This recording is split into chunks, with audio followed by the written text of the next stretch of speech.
everybody, even after 20 years, I gotta say, nobody is even thinking about phoning it in. Yeah, no. You know, everyone wants to bring it. Yeah, Bill screaming. You know, we have the veins sticking out on our heads. And, you know, Roger Buffett, Squidward is screaming at the top of his lungs, and you know, Carolyn Lawrence, Sandy, Doug Lawrence, Plankton. You know, everybody's just. You know, I really feel like 20 years ago was 2 weeks ago, right? Like I feel like we're still learning new things, you know, as performers, as actors, about these characters, like weird places where their voices can go, weird sounds they've never made, and the animators are finding new stuff too. Like when we do a new episode and you look at the storyboard, you go, wow, I've never seen Patrick make that face before. Like, wow, that's like a super ugly drawing of SpongeBob that I've never seen in 20 years. That's great. So everybody's, even after 20 years, you're still trying to bring it. It's not like there's some formula and the guardrails are on the road and you just do, yes. You know, serve the giant multinational $1 zillion copyright, you know.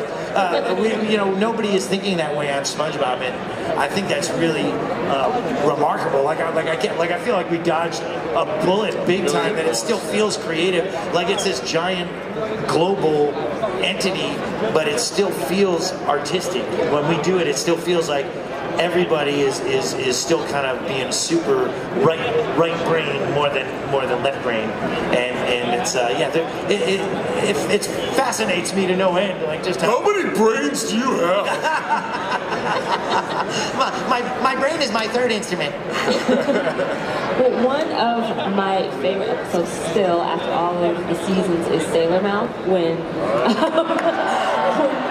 you learn profanity and everything's bleeped, and it's just hilarious. And I think it mixes the children's aspect with a more mature tone, so it's a little bit for everybody. And I think that show is that's one of the reasons why this show is still so popular, because it's for kids and adults. I think you can get both out of it. Do you have either just your favorite episode or one that kind of gives a balance to both that would appease the whole audience? That services the adult and the kid? Yes. I can tell you the human element of that was we were meeting some fans down at the San Diego Comic-Con, and this family came through. There was a mother, the dad, 3 kids, 9, 5, 2-year-old in a stroller. They were all dressed like Patrick. The entire family. It made me so happy. What an amazing thing to see. I know, and I know that family that you're talking about. Right. He's like a really high-powered, like corporate, like copyright lawyer. So just funny that this guy that's like in corners and he's like, you know, tights. Oh my God, yeah, he's like wearing tights and flowered shorts. He's got a point on his head. He's going, you know. I just wonder, like, you know, how would Pepsi-Cola feel about him? You know, knowing that he's their lawyer and he's just dressed his entire brood up as a starfish and they're prancing around at a Comic-Con. But yeah, I love Sailor Mouth too. You know, to me, that's just a great idea, and it could almost work as an episode of a sitcom like Leave It to Beaver or some old show like that, where, you know, everybody probably has a similar experience as a little kid, where you picked up a word somewhere that you really didn't know what it meant, and you go around throwing it around to people, and they start freaking out. You know what I mean? What did you say? What did you say? What? What I do? You know? And so, you know, that is, even as weird and surreal as Bikini Bottom is, like, that's a relatable incident that can happen. Like, I remember my kid when my son was little and he got sent to the principal's office in like 2nd grade because he used the F word, you know what I mean? And we're like, what, you know? And then we questioned him, it turned out that the F word that he had used was fart. Like, it wasn't even the, we're like, Matt, where did you learn that word? And he said, fart, I've always known that word, you know? I'm like, that's the F word? They put you in the principal's office for fart? Why are they wasting our time?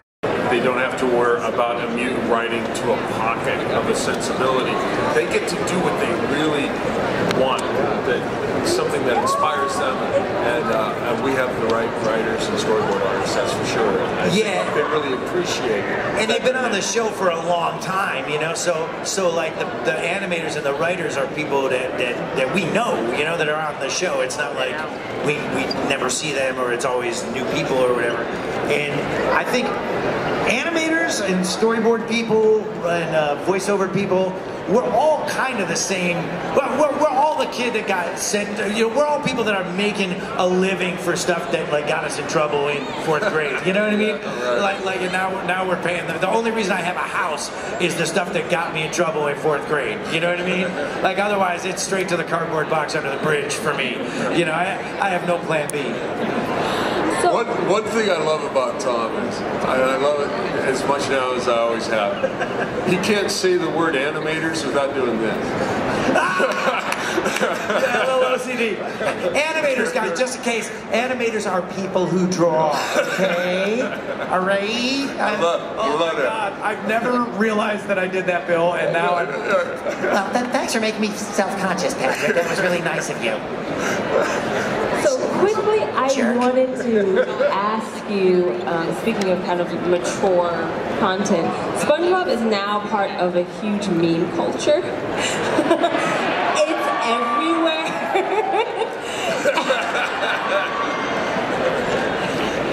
That was the one that started it all. What are your thoughts on that? It just grew out of nowhere, but it's everywhere. Everyone uses them.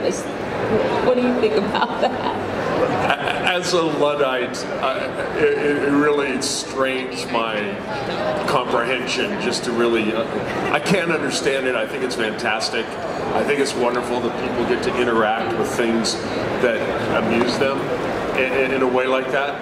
And I certainly never envisioned something where people would merge Patrick's face with Julia Roberts' face, which is my favorite Patrick meme. I know, like how did that even happen? Like somebody had to have that thought, then laugh at it, and then go and Photoshop it.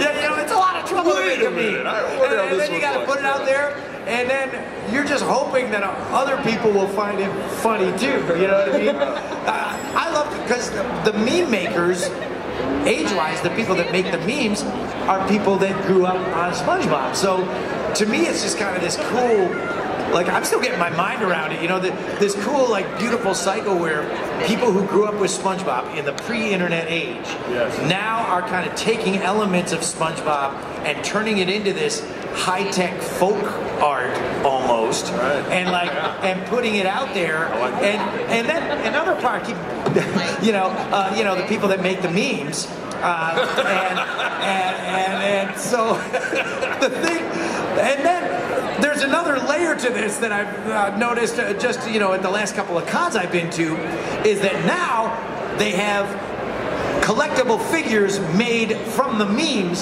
So now we're signing the memes that were unofficial folk art made from SpongeBob. It's it's just like pop culture eating its own tail. It's kind of cool. And no one appreciates it more than Stephen Hillenburg. He got an enormous pleasure out of seeing what people would do. I remember once someone went to some island in the Pacific and brought me back a Christmas tree decoration that was a la the first film, a dead sea star, a dried sea star with googly eyes on it, painted shorts on him. Like super creepy Etsy. Yeah. And stuck and glued a yellow sponge with googly eyes to it. It's just like that. Stephen loved that. Yeah. Because it was somebody trying their best. You know what I mean? It was somebody trying their best, and they sold it at a gift shop, and it looked kind of bad, and weird, inappropriate maybe. And Hillenburg was like, "That's brilliant," Like what? Another really beautiful thing about Steve Hillenburg was that he didn't really, he was glad that SpongeBob was popular and he loved the fans and he was happy that it connected with people. But like in terms of all the merchandise and all the stuff that they made with SpongeBob on it, he did not own any of that. Like he didn't have any of it. Like it was cool, but he didn't really care that much enough to own it. But what he did have in his office, what his office was full of, was stuff like that, like bad SpongeBob, just Tijuana figurines of SpongeBob with both eyes on the same side, and like funky looking pinatas, just some bad painting of SpongeBob that somebody was selling at a roadside stand, like that stuff. And he wasn't being mocking. He wasn't being mocking SpongeBob. You know, he really thought that was cool that people were making that stuff, and to him that was way more beautiful than some official merchandise that got cranked out in a factory somewhere. You know. These opinions do not reflect those of Nickelodeon properties. Go ahead. Yeah, I know. We're just dumb actors. But the best thing of that I found, and I gave Steve one, and he loved it, was on the streets of Madrid, Spain. There was a guy selling these really well sculpted, handmade figurines, and he just had them on a tray, and it was SpongeBob with his pants down, defecating. But the poo was yellow. Like, wow. And I just use this guy, and I just picture this guy hand-lovingly painting each poop, you know. Is that a wood? He carved out of wood? No, they were like, they were like ceramic, not ceramic, but like, they were like carved, you know. Yeah, I guess it was wood. Wow.